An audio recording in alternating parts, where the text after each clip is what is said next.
All right, let's dive right in. We're going to talk about the AI dilemma today, but probably not in the way you're used to. We're not getting into the weeds of the tech. Instead, we're going to look at this through a really human lens, all inspired by the work of Simon Sinek. So, Sinek kicks things off with this scenario that is, it's pretty hilarious, but also feels just a little too real, right? Picture this. You have a fight with someone you care about, and you go to an AI to craft the perfect apology. You deliver it word for word, and they just look at you and say, "Did you get that from ChatGPT?" Yeah. How's that gonna go? And that really gets to the heart of it, doesn't it?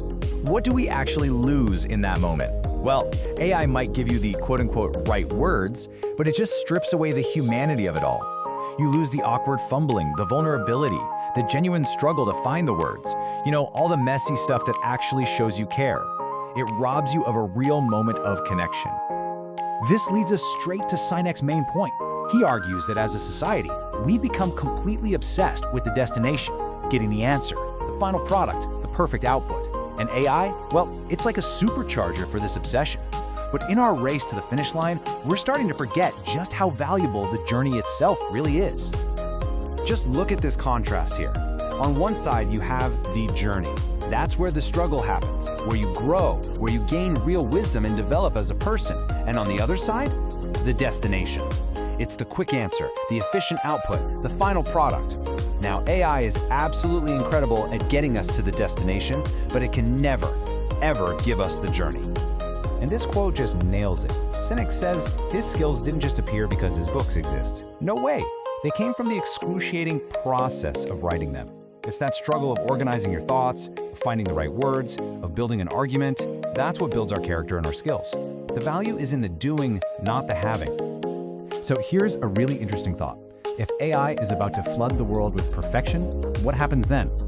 Well, Sinek predicts this fascinating reversal. He thinks we're going to start craving the imperfect, the flawed, the things that are obviously human.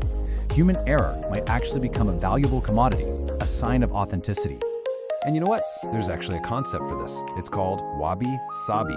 It's a Japanese idea that finds beauty in things that are temporary, flawed, or incomplete. In a world of perfect machine-made things, wabi-sabi is the philosophy that champions the beauty of the human touch. So what does this look like in the real world?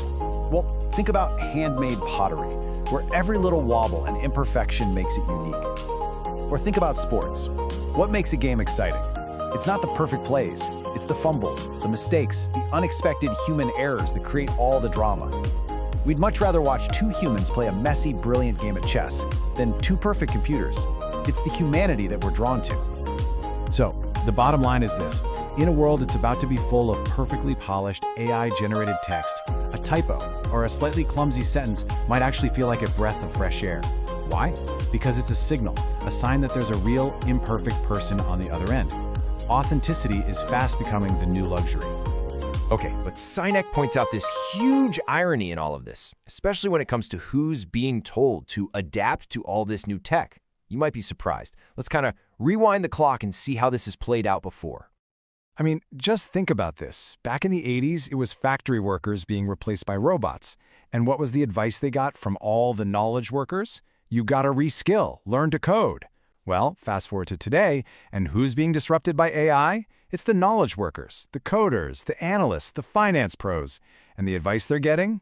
You guessed it, reskill. The irony is just, wow, the pendulum has fully swung. So what do we do? What's the way forward? It's not about fighting against AI. That's a losing battle.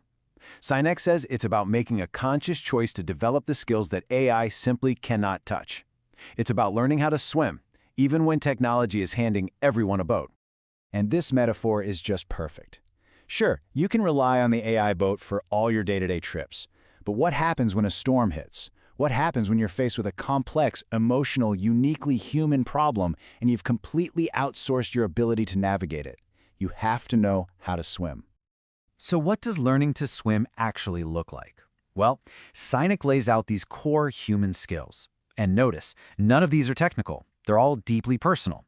It's about practicing how to really listen, learning to resolve conflict, to give and receive feedback, to practice empathy, to take accountability. These aren't things you learn overnight. They take practice. And this is why it matters so much. An AI can draft a perfect email for you, sure, but it can't have a difficult, heartfelt conversation for you. It can't build trust with a colleague for you. It can't go through the messy human struggle that ultimately forges your character, builds your relationships, and gives you real wisdom. That journey, that's hours and hours alone. Which brings us right back to the beginning. Our beauty as human beings, our very humanity, it isn't found in getting everything right. It's found in our flaws. It's in the fact that we get so many things wrong, and we learn and we connect through those shared imperfections. So I'll leave you with this question to think about. In this new age of instant answers, where technology offers us a shortcut to every destination, will you have the courage to choose the journey? Because as we've just seen, that's where all the good stuff happens. That's where we become human.